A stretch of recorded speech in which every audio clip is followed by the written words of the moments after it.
इस वीडियो में हम डिस्कस करेंगे हार्टले ऑक्सीलेटर। हम देखेंगे कि जो एम्पलीफायर को ऑक्सीलेटर की तरह यूज करने के लिए जो बरकौसन क्राइटेरिया है उसका डिस्कशन करेंगे। उसके बाद हम हार्टले ऑक्सीलेटर का सर्किट डायग्राम बनाएंगे, देखेंगे कि इसमें फीडबैक नेटवर्क किस तरीके से यूज किया हुआ है, उसका वर्किंग देखेंगे कि वहाँ हमने पॉजिटिव फीडबैक कैसे अटेन किया है। उसके बाद उसका एच पैरामीटर इक्विवेलेंट सर्किट बनाएंगे। वहाँ उस एच पैरामीटर इक्विवेलेंट सर्किट से मैथमेटिकल एनालिसिस करेंगे काफ़ी शॉर्ट करके, और वहाँ देखेंगे कि उसमें अगर हम रियल इमेजिनरी पार्ट को इक्वेट करें तो फ्रीक्वेंसी का एक्सप्रेशन कैसे आता है, और उसके बाद हम सस्टेन्ड ऑक्सीलेशन के लिए एक्सप्रेशन को भी फाइंड आउट करेंगे। लास्ट में हम एक सिंपल सा न्यूमेरिकल एग्जाम्पल करेंगे जो पिछले एग्जाम में आया हुआ है। चलिए शुरू करते हैं। सबसे पहले हम बरकौसन क्राइटेरिया को ही डिस्कस करते हैं। तो अगर हमें किसी एम्पलीफायर को ऑक्सीलेटर बनाना है तो इसका मतलब क्या है। ऑक्सीलेटर का मतलब है कि उस डिवाइस से आगे एसी जनरेट हो। अब चूंकि एसी का मतलब कुछ ना कुछ एनर्जी वो जनरेट करेगा, तो यहाँ जो सप्लाई लेगा वो डीसी लेगा। इसका मतलब ये डीसी से एसी में कन्वर्ट करने वाली डिवाइस हुई, जिसे हम ऑक्सीलेटर कहेंगे। अब हमें एम्पलीफायर को एज ऑक्सीलेटर यूज करना है, तो हमें जो फीडबैक है वो पॉजिटिव फीडबैक लेना होगा। तो अगर हमें कहें कि एम्पलीफायर का गेन विद फीडबैक AF है, तो इससे हमें एक्सप्रेशन था A/1 - A बीटा। ये पीछे एक दूसरे वीडियो में एक्सप्लेन किया हुआ है। अब देखिए कब इसका गेन इस तरीके से होगा कि ये AC जनरेट करे। अब यहाँ इनपुट कितना है, ये इनपुट सिग्नल है ही नहीं, आउटपुट पर है। आउटपुट सिग्नल है, इनपुट सिग्नल है ही नहीं, आउटपुट सिग्नल है। इसका मतलब गेन एक्चुअली क्या है, जो हमारी रिक्वायरमेंट है वो गेन इक्वल टू कितना होना चाहिए, इनफाइनाइट होना चाहिए।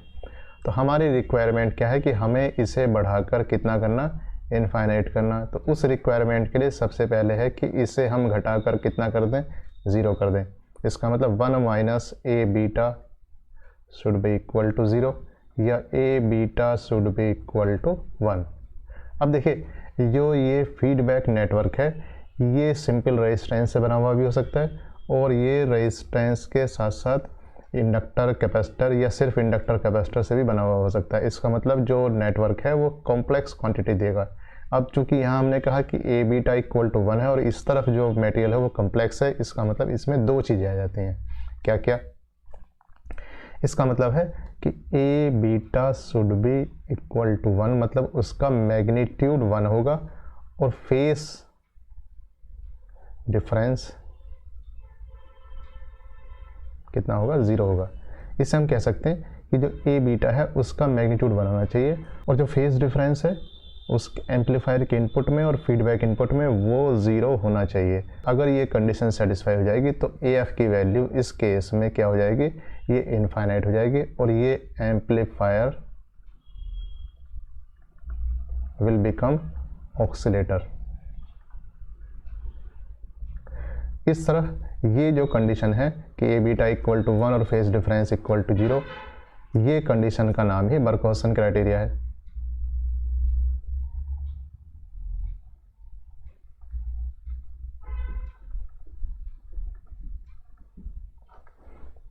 अब हम सीधे चलते हैं हार्टले ऑक्सीलेटर पर, वहाँ उसका सर्किट डायग्राम बनाते हैं।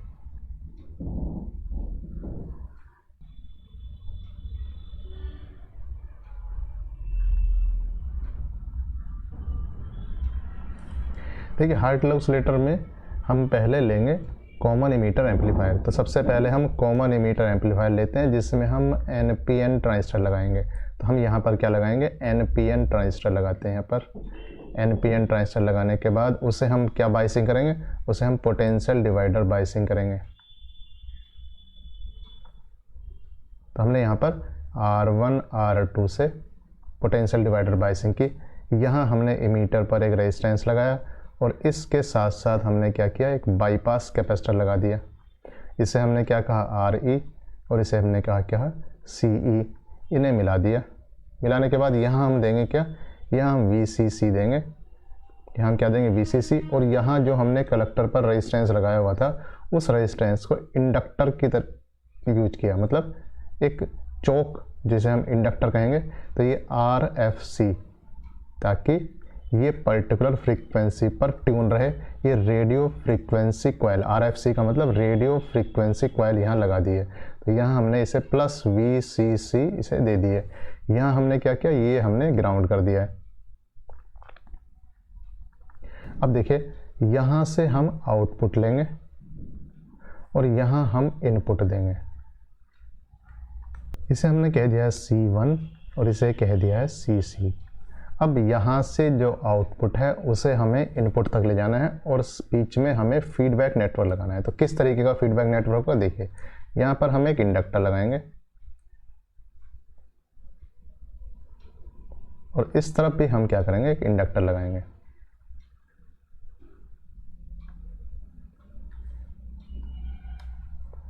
और इसके पैरेलल में हम एक क्या लगा देंगे, कैपेसिटर लगा देंगे। तो इसे हम कहेंगे L1, इसे कहेंगे L2 और इसे कहेंगे C। ये एक्चुअली क्या है, ये वेरिएबल कैपेसिटर है। अब देखिए, इसमें इतना जो पार्ट है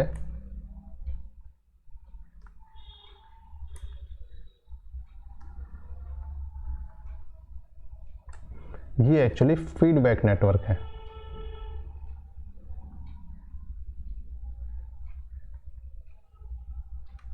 और जो ऊपर वाला पार्ट है ये एक्चुअली क्या है, ये एक्चुअली एम्पलीफायर है। ये एम्पलीफायर है और ये फीडबैक नेटवर्क है। ये पूरा नेटवर्क इसमें पॉजिटिव फीडबैक्स प्रोवाइड कर रहा है, जिस वजह से ये एम्पलीफायर ऑक्सीलेटर में कन्वर्ट हो जाता है या एज ऑक्सीलेटर बिहेव करता है। कैसे ये पॉजिटिव फीडबैक करता है, अब इसे देखते हैं। ये हमारा है कॉमन इमीटर एम्पलीफायर। ये कॉमन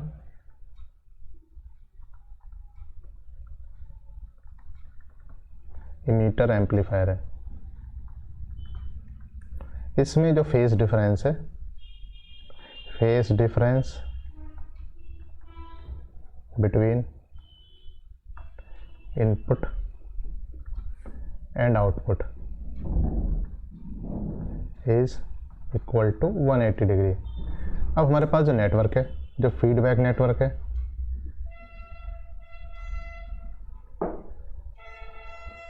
वो भी 180 डिग्री का फेज डिफरेंस प्रोड्यूस कर रहा है। प्रोड्यूसेस फेज डिफरेंस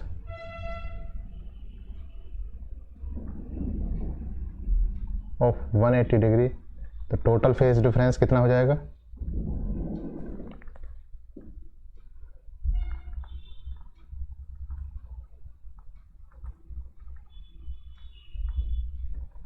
बिटवीन किस किस में, input signal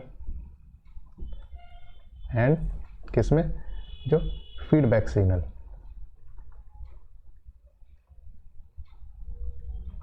three 360 degree equal to कितना हो जाएगा, ये 0 डिग्री या इन फेस इसे हम कह सकते हैं। तो इस तरीके से अगर हम A beta equal to 1 magnitude की कंडीशन और सेटिस्फाई कर रहे हैं, इफ इट सेटिस्फाइज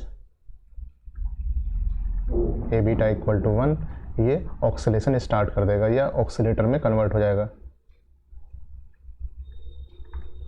अब हम इसका एच पैरामीटर इक्विवेलेंट सर्किट बनाते हैं। एच पैरामीटर इक्विवेलेंट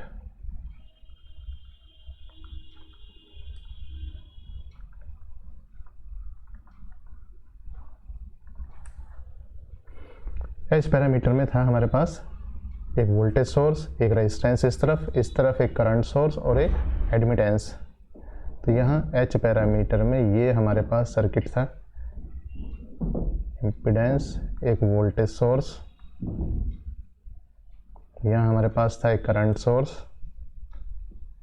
और ये एक एडमिटेंस। एडमिटेंस को हम HOE लिख सकते हैं या 1/HOE करके हम उसे कह सकते हैं कि ये क्या है, ये आपका इम्पीडेंस आ जाता है।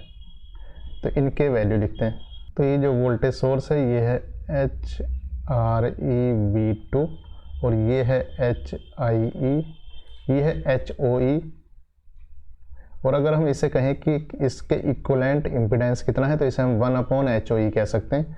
और ये जो करंट सोर्स है ये है HFE I1 actually base current है, तो इसे मैं कह सकता हूँ IB। अब इस सर्किट में मैं क्या लगाऊंगा, मैं फीडबैक नेटवर्क लगाता हूँ। तो यहाँ मेरा ग्राउंड है, यहाँ से लगाते हैं 2 कॉइल,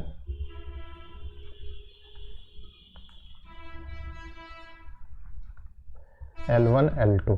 देखिए दिखाने के लिए ये L1 L2 हैं, बट एक्चुअली है क्या, ये करते क्या हैं, इसको वाइंडिंग करते हुए हम क्या करते हैं, एक ही कॉइल को वाइंड करते हैं और बीच में उसमें एक वायर निकाल देते हैं। तो हम क्या करेंगे, एक ही कॉइल लेंगे और उसे वाइंड करेंगे और बीच में से एक वायर निकाल देंगे। इसका मतलब इस पोर्शन को हम कह देंगे L1 और इस पोर्शन को कह देंगे L2। इसका मतलब जब हम इसका इंडक्टेंस लिखेंगे तो सेल्फ इंडक्टेंस के साथ साथ हमें म्यूचुअल इंडक्टेंस को भी लेना होगा। ये अभी नीचे जब करेंगे तब देख सकते हैं इसे। तो इस तरीके से हमने ये यहाँ कनेक्ट किया और इसके पैरेलल में हमने यहाँ पर एक कैपेसिटर कनेक्ट कर दिया। तो ये H पैरामीटर इक्विवेलेंट सर्किट बन जाता है, जो कैपेसिटर की वैल्यू कितनी है, C है और ये वेरिएबल है। तो यहाँ हमारे रिक्वायरमेंट क्या क्या है, अगर हम कहें इम्पीडेंस, मैं इसे कहूँ इम्पीडेंस है जो L1 L2 एंड C, ये कितने कितने हो जाएंगे, Z1 इम्पीडेंस कितना हो जाएगा, ये हो जाएगा j⍵L1। और मैंने कहा कि ये दोनों जो L1 L2 हैं वो एक ही कॉइल का पार्ट है। इसका मतलब इसमें से फ्लक्स इसमें भी जाएगा और दूसरे वाले से फ्लक्स पहले में भी आएगा। तो इसके साथ साथ मुझे क्या लगाना होगा, ये मुझे म्यूचुअल इंडक्टेंस भी लगाना होगा। तो L1 तो उसका सेल्फ इंडक्टेंस है और M क्या है, L1 L2 का दोनों का म्यूचुअल इंडक्टेंस है। इसी तरीके से Z2 कितना हो जाएगा, ये हो जाएगा j⍵L2 प्लस j⍵M। और C या कैपेसिटर का जो इम्पीडेंस होगा Z3, इसे मैं कहूँगा कितना, 1/j⍵C या -j/⍵C। अब देखिए जो बर्कहाउसन क्राइटेरिया है उसे लिख देते हैं। तो ये रिक्वायरमेंट होगी।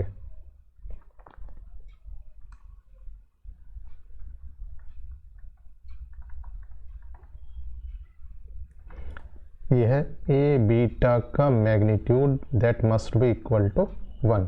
अब देखिए ये जो Z1 Z2 Z3 है और ए बीटा इक्वल टू 1 है, अगर हम इसमें लगा दें, इसमें सब्स्टिट्यूट कर दें तो यहाँ इसकी कंडीशन को हम डराइव कर सकते हैं। तो यहाँ मैं इस डेरिवेशन को कट शॉर्ट कर रहा हूँ ताकि एग्जाम में आपके लिमिटेड जो स्पेस है उसमें आपका डेरिवेशन आ सके। तो यहाँ एक्चुअली क्या है, कंडीशन फॉर ऑक्सीलेशन इस तरीके से आ जाएगी।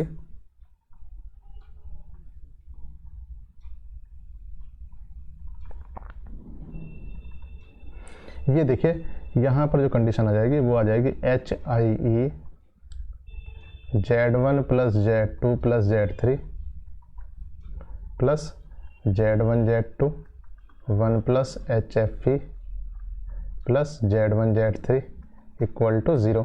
अब यहाँ देखिए अगर मैं कहूँ कि Z1 भी पॉजिटिव है, Z2 पॉजिटिव है, Z3 पॉजिटिव है। पॉजिटिव कहने का मेरा मतलब है तीनों हम क्या करें, तीनों हम इंडक्टेंस ले लें या रेजिस्टेंस ले लें।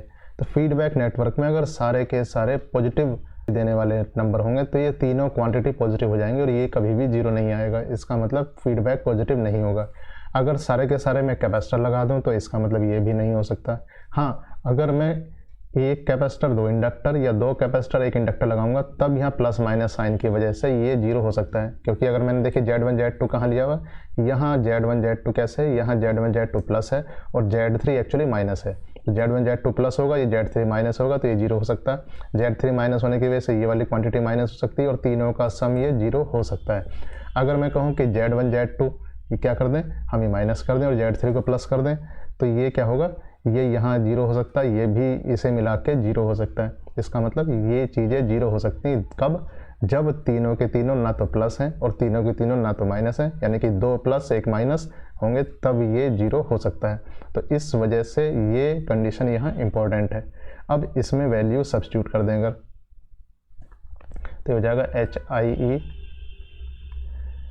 J⍵L1 plus J⍵M plus J⍵L2 plus J⍵M minus J/⍵C plus Z1 Z2 मतलब omega L1 plus J omega M bracket J omega L2 plus J omega M 1 plus HFE Z1 Z3 मतलब plus J omega L1 plus J omega M minus J upon omega C equal to 0। अब इसमें देखिए, अब इसमें यहाँ पर मैं क्या कॉमन लेता हूँ, जे ओमेगा सभी में आया हुआ तो जे ओमेगा कॉमन लेते हैं, तो ये हो जाता है जे ओमेगा HIE।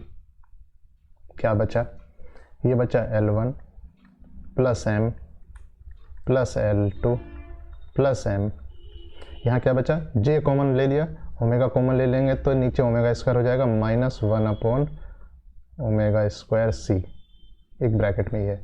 इसमें जे ओमेगा कॉमन लेंगे तो ये बच जाएगा, जे ओमेगा यहाँ से कॉमन लेंगे तो 2 बार जे ओमेगा हो जाएगा, इसका मतलब ये हो जाएगा माइनस ओमेगा स्क्वायर, क्योंकि ये क्या हो जाएगा जे स्क्वायर ओमेगा स्क्वायर, और जे स्क्वायर कितना है -1, तो ओमेगा स्क्वायर ही रह जाएगा विद माइनस साइन, तो ये हो जाएगा L1 प्लस M और दूसरा हो जाएगा L2 plus M।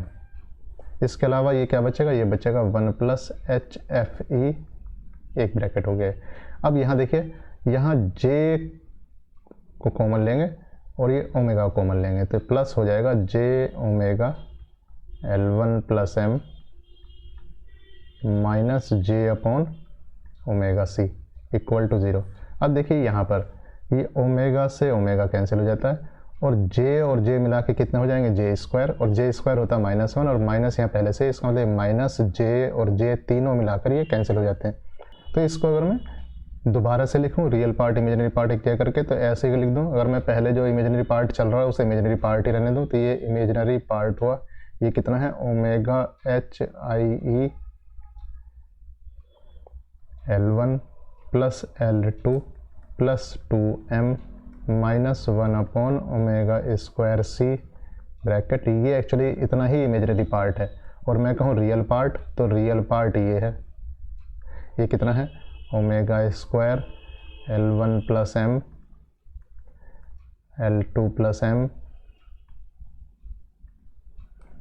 1 plus HFE plus ये C नीचे है, इसका मतलब L1 plus M upon C, इतना मिलाकर ये रियल पार्ट है।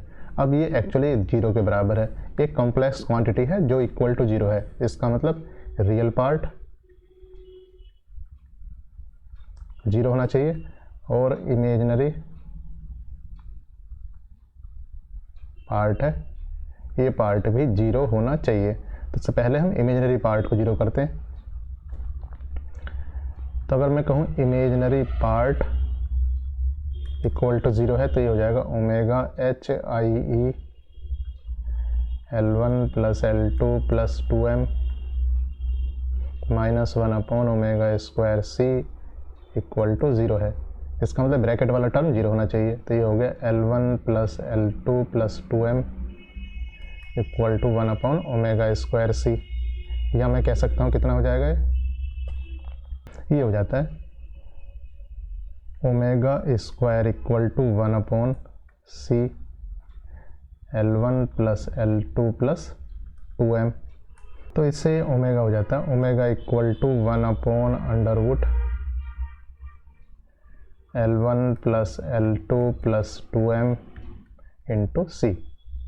या मैं कह सकता हूँ F frequency of oscillation, frequency of oscillation, ये हो जाएगी 1 upon 2 pi under root L1 plus L2 plus 2M into C। ये फ्रीक्वेंसी के लिए एक्सप्रेशन आ गया है। अब हम क्या करते हैं, अब हम रियल पार्ट को इक्वेट करेंगे, ये हमारा रियल पार्ट है। अब रियल पार्ट को इक्वेट करेंगे तो कितना हो जाएगा, रियल पार्ट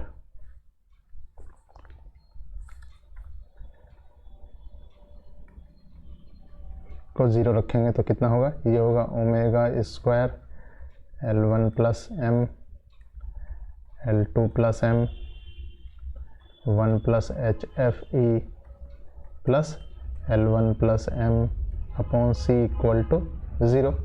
इसमें देखिए पीछे कहीं एक साइन छूट गया है, पीछे देखते हैं, थोड़ा सा पीछे देखते हैं। देखिए यहाँ पर ये माइनस साइन था, इसका मतलब यहाँ पर ये क्या है, यहाँ पर ये माइनस साइन है, तो ये साइन यहाँ छूट गया, इस साइन को दोबारा लिख देते हैं। ये एक्चुअली क्या है, ये माइनस साइन है, तो ये माइनस साइन ही यहाँ पहुँचेगा, तो ये रियल पार्ट को जब इक्वेट करेंगे तो ये माइनस साइन है, ठीक है। तो इसे हम करेक्ट कर लेंगे, तो यहाँ माइनस साइन है। अब यहाँ देखते हैं ये एक्चुअली ये कंडीशन भी सेटिस्फाई होनी चाहिए, तभी ये ऑक्सीलेशन होगा। तो ये कंडीशन है क्या, तो यहाँ इस क्वांटिटी को देखते हैं। इसमें देखिए L1 प्लस Lm इसमें भी आया हुआ, इसमें भी आया हुआ, और ये इक्वल टू 0 है, इसका मतलब यहाँ से ये कैंसिल हो जाएगा दोनों में से।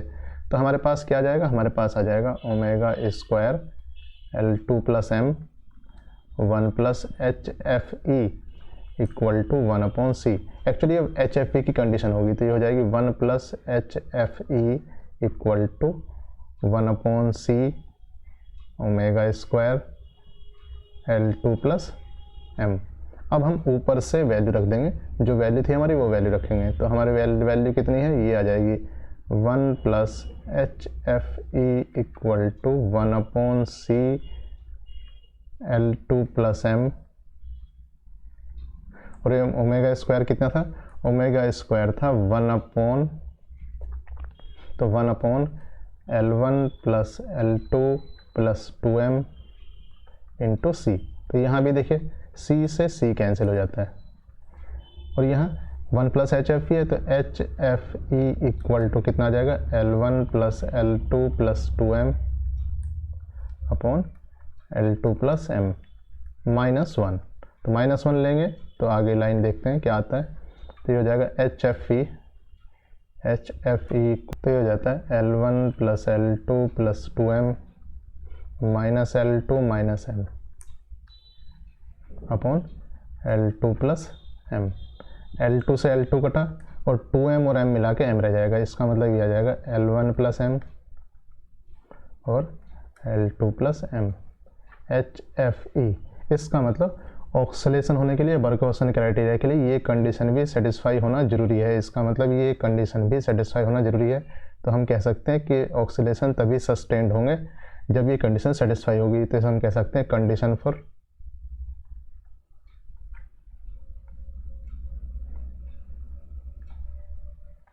सस्टेन्ड ऑक्सीलेशंस। तो हमारे पास हमने इमेजिनरी पार्ट को इक्वेट किया था, उससे हमारे पास क्या आ गई थी, उससे हमारे पास आ गई थी फ्रीक्वेंसी ऑफ ऑक्सीलेशन। तो ये फ्रीक्वेंसी ऑफ ऑक्सीलेशन है, और हमने देखा कि अगर हम रियल पार्ट को इक्वेट करेंगे तो हमारे पास एक कंडीशन रहती है, जिसे हम कहते हैं कंडीशन फॉर सस्टेन्ड ऑक्सीलेशन। अब एक न्यूमेरिकल एग्जांपल करते हैं।